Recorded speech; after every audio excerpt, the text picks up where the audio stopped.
suis né sous X. Je suis né à Paris, dans le 14e. J'ai été adopté à l'âge de 5 mois à peu près. Mes parents sont venus me chercher, je suis arrivé en Mayenne. J'ai vécu dans un petit village de 1000 habitants à 10 minutes de Laval. J'avais beaucoup de questionnements en fait de mes copains dans la rue qui me disaient mais tu te rends pas compte pourquoi toi t'es noir et pas eux, etc. Moi je me rendais pas compte. Et puis à force de me poser des questions, j'ai commencé à en poser. Puis un jour mon père m'a expliqué très simplement, j'ai compris tout de suite. J'ai compris tout de suite que j'avais eu beaucoup de chance et que j'allais être très heureux. J'avais 6 ans donc quand mon père m'a expliqué que j'étais un enfant de la DAS en fait. Mon questionnement toute ma vie ça a été savoir si j'avais des frères et sœurs. C'est ça qui m'importait. Parce que je suis fils unique. Donc c'était plus ce questionnement-là. À la fin de l'adolescence, j'étais vendeur à l'époque et je discutais avec un client qui me pose des questions sur mes origines, etc. Et qui m'explique que lui est issu de l'adoption. Donc c'était une personne qui avait une cinquantaine d'années et qu'il a retrouvé sa mère, en fait, biologique. Donc il me parle de tout ça, on reste 1 heure à discuter et il m'explique au final qu'il était content de la retrouver, mais bon, qu'il s'était rien passé, qu'il était trop tard en fait. Mais en tout cas, il m'a donné envie. Donc il m'a donné des contacts, ce genre de choses, pour que je puisse, moi, entamer des recherches. C'est comme ça que ça a démarré. Mais c'est des réponses qui arrivent 6 mois après, qui sont souvent négatives, en fait. Et au final, on se lasse un peu. Je me posais des questions. Pourquoi ? Pourquoi est-ce qu'on m'a abandonné ? Après, j'ai toujours pensé qu'il y avait une raison valable. Je ne pense pas qu'on puisse abandonner son enfant par plaisir ou parce qu'on n'en veut pas. Il y a forcément une raison évidente, en tout cas à mes yeux. J'avais une angoisse terrible, c'était être issu d'un viol. Ça, c'était une angoisse, par contre, permanente. En fait, juste savoir, juste rencontrer la personne, en l'occurrence ma mère, ma démarche c'était de rechercher ma mère biologique. Je l'ai su tard, mais j'ai une tête d'arabe, et du coup, beaucoup de gens issus de la communauté maghrébine venaient me parler, notamment en arabe. Le salam, etc., me parlaient, donc moi je les regardais, je disais, je suis désolé, je parle pas la langue, donc ils étaient un peu surpris. Dès que je leur expliquais, il y avait pas de souci, mais c'est ça qui m'a relancé un petit peu dans mes démarches. J'ai refait des démarches, en fait, j'ai vu un film qui s'appelle Lion, qui est juste incroyable, qui m'a parlé, qui m'a retourné. Alors je suis pas fleur bleue devant les films et ça, mais celui-ci m'a bien retourné. Et après le film, je suis allé sur internet, j'ai recommencé mes démarches, faire ma demande de dossier, en fait, parce que j'avais jamais reçu mon dossier que j'avais demandé, je l'ai jamais reçu, quoi. Donc ce film-là ça a été un vrai déclencheur. Alors en fait, après le film, je suis allé sur internet, j'ai cherché vraiment ce que je pouvais faire, donc j'ai réussi à faire une demande pour obtenir mon dossier naissance. Je l'ai reçu des années après, en fait. Donc j'avais 38 ans quand j'ai reçu mon dossier à la maison, un dossier que j'attendais plus, en fait. J'étais très surpris. C'est ma compagne qui me dit, mais il y a une enveloppe énorme là qui arrive de Paris. Je dis, ouais, mais ça doit être mon dossier. Donc je ne l'ai pas ouvert tout de suite, parce que je me suis dit, il y a peut-être des choses un peu incroyables. Donc j'ai dû mettre 2 jours à l'ouvrir. Et puis après, j'ai lu mon dossier. Alors il y a pas mal de choses cachées. Ils ont le droit de cacher certaines choses. Et je lis mon dossier, donc je prends cher parce qu'en fait, quand je lis la trame un peu, c'est un torchon le truc. C'est un torchon et j'ai l'impression que la personne qui a écrit ce truc est pas bienveillante et pas sympathique en fait. Je le lis et à la fin je me dis bon bah je retrouverai jamais personne en fait. Et puis tout à la fin du dossier, il y a une petite ligne où c'est écrit une personne a essayé de prendre contact avec vous en 2007 et en 2010 et une lettre vous a été adressée en 2012. Je vois ça vraiment à la fin. Et là je suis surpris, donc il n'y a pas de lettre avec. Donc j'essaye de rappeler l'organisme, donc la pauvre secrétaire, sans lui manquer de respect, ne sait pas, elle dit écoutez, je vais voir ce que je peux faire, etc. Et puis ça s'arrête là. En gros, il m'explique qu'il faut que je contacte le CNAOP, donc c'est le Conseil national d'accès aux origines personnelles, et qu'eux pourront m'aider dans ma démarche, en fait, afin de retrouver ma famille biologique. Mais sauf que c'est impossible de les contacter, en fait. C'est-à-dire qu'on ne peut pas les joindre par téléphone, c'est des mails auxquels on n'a pas de réponse, etc. Donc c'est très compliqué. Quelques mois après, j'ai un coup de téléphone en mai d'une personne du CNAOP, justement, et qui me dit bah, « Écoutez, je suis sur votre dossier depuis 6 mois. » Donc en fait, mon dossier avait été transmis directement, sans que je le sache. Le dossier a été transmis, et donc en fait, la personne me pose plein de questions sur ma vie, mon travail, ma vie de famille, etc. Plein de choses, je pense, pour voir si j'ai une vie plutôt stable, pour me balancer la bombe derrière, comme quoi elle aurait potentiellement retrouvé ma mère biologique. Mais elle n'en est pas certaine en fait.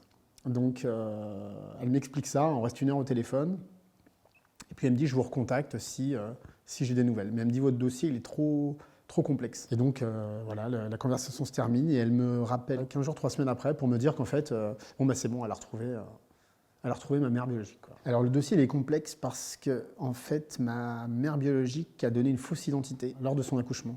Donc en gros, la recherche, le nom ne correspondait pas, le prénom ne correspondait pas. Donc bah, c'était très compliqué de retrouver la personne. Et il s'avère qu'aujourd'hui, elle vit à l'étranger. Donc forcément, retrouver quelqu'un qui est dans un autre pays, c'est très très compliqué. Ouais, avec mes parents adoptifs, on n'en parlait pas du tout. Non, non. Ma mère adoptive m'a toujours poussé à faire des recherches. Et bizarrement, peut-être, je sais pas, par respect ou pour pas les blesser, je leur disais que non, je ne ferais rien. Et voilà, je voulais pas les blesser. Je pense que ça peut être un peu compliqué. C'est des gens très, très timides, très introvertis, mes parents adoptifs. Donc, je voulais pas trop les déranger avec ça. Quand elle m'a rappelé, bah, c'est une sensation c'est super bizarre. Je me dis, non, ça fait 40 piges que j'attends ça finalement. Donc, je me dis que c'est complètement fou. Et elle m'explique donc qu'elle vit à l'étranger, en l'occurrence en Hollande. Et dans la discussion, elle me dit que j'ai 2 frères aussi. 2 petits frères, du coup. Donc, j'apprends ça. J'apprends ça en 5 minutes, j'étais sur mon lieu de travail, donc ouais, c'est une vraie bombe quand même. C'est déstabilisant. C'est peut-être très bizarre ce que je vais dire, mais ça avait limite plus d'importance pour moi de savoir que j'avais 2 frères, que j'avais retrouvé ma mère biologique. C'est nul, hein, mais moi c'est comme ça que je l'ai ressenti. Le truc, c'est que lors du coup de fil, en fait, j'ai appris que j'avais 2 frères, mais que eux ont appris mon existence en même temps que moi j'ai appris la leur. Ouais, c'est-à-dire qu'en fait, ils n'avaient pas du tout l'info que leur maman avait eu un enfant précédemment en fait. Donc c'était une grosse bombe pour eux aussi, ouais, pour le coup. Les premiers contacts, en fait, je ne peux pas avoir de contact direct avec ma famille biologique. Je passe par cette personne, en l'occurrence Sophie, elle s'appelle Sophie, et elle me dit si tu as envie de leur parler, de te faire une lettre ou quelque chose comme ça, tu peux, mais ça passe par moi. Il vérifie si tout est bienveillant en fait. Parce que elle m'expliquait qu'il y a beaucoup de cas d'adoption où ça ne se passe pas bien. Elle m'a expliqué clairement que c'était le dossier le plus compliqué qu'elle avait eu à gérer, en tout cas pour moi, en tout cas au niveau des recherches. Parce qu'il faut savoir que ma mère biologique en plus ne parle pas français.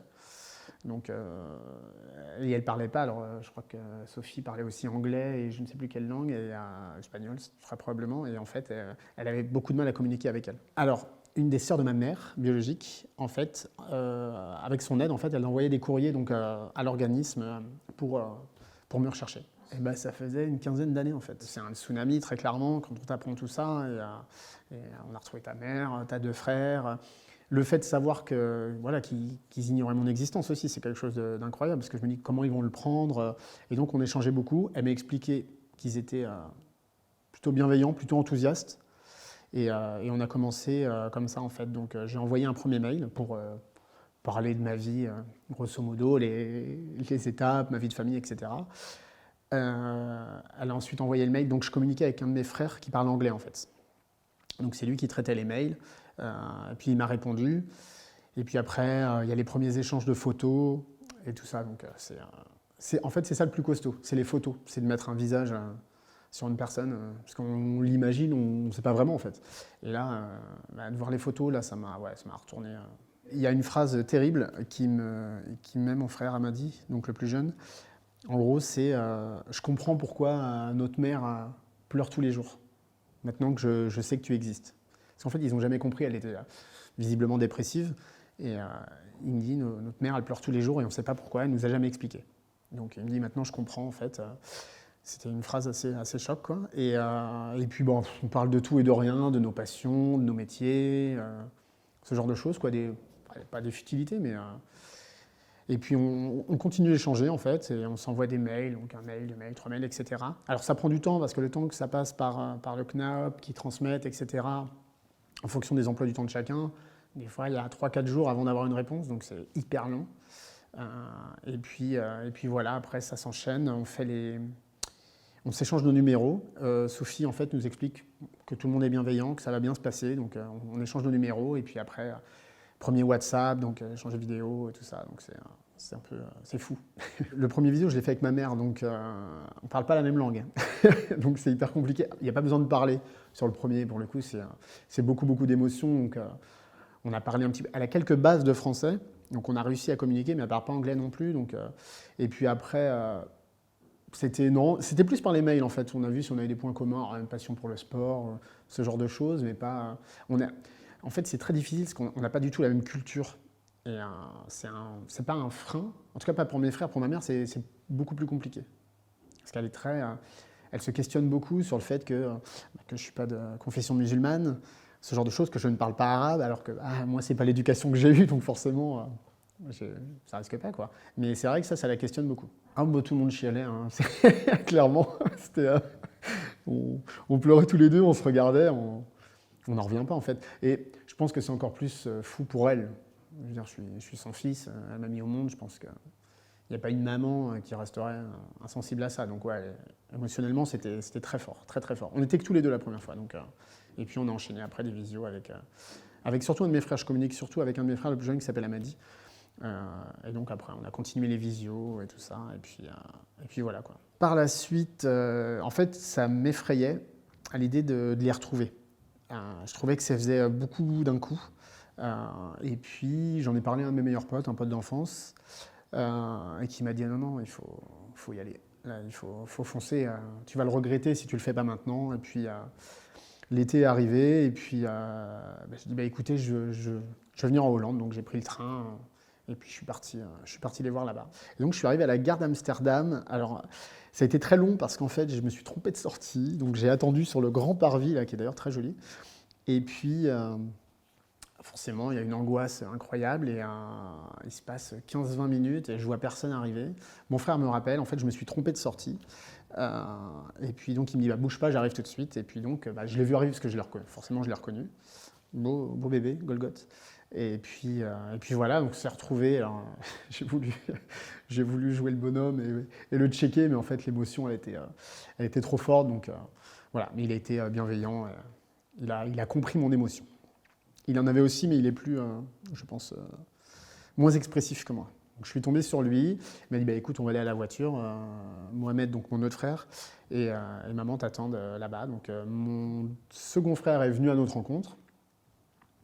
Donc voilà, je l'ai retrouvé aussi, et puis j'ai fini par ma mère qui nous attendait à la voiture parce qu'elle a un petit peu de mal à se déplacer. Donc voilà, c'était une émotion très intense. Alors elle a fait un petit malaise en plus, donc c'était un peu compliqué.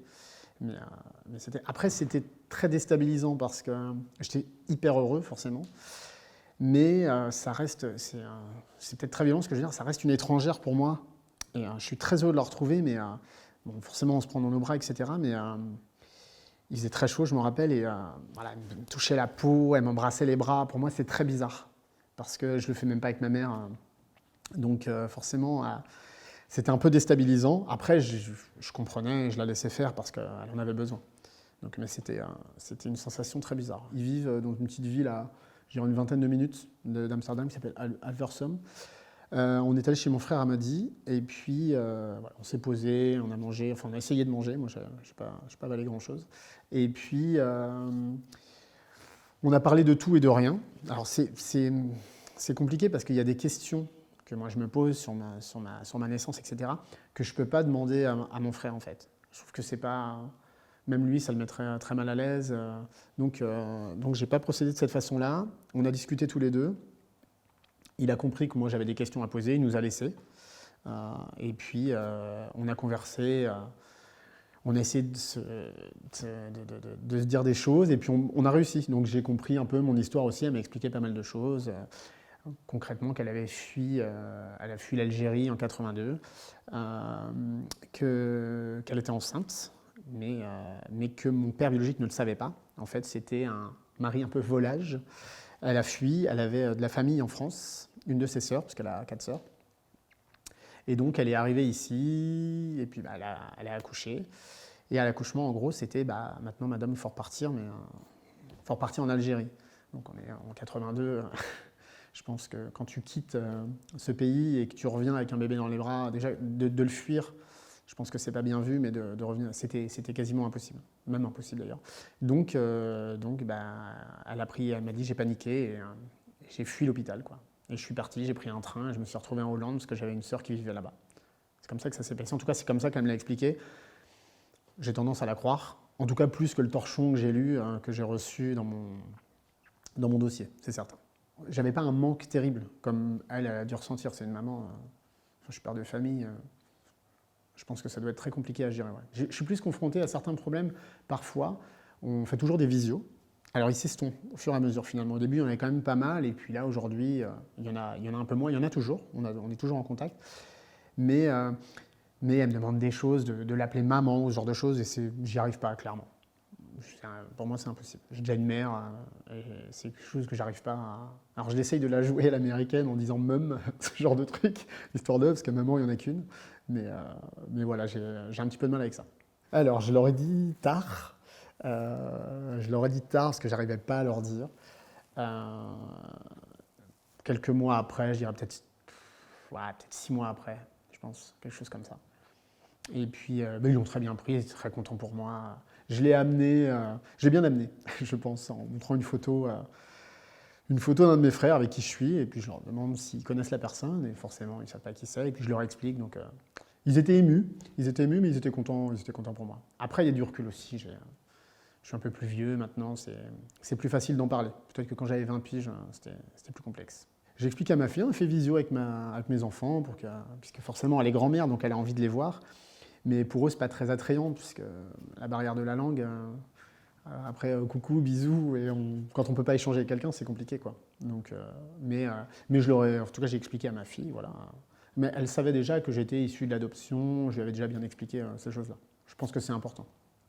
Le métissage, etc., la couleur de peau, pourquoi papy et mamie sont blancs et pas papa, etc. Donc ça, je lui avais bien expliqué, ouais.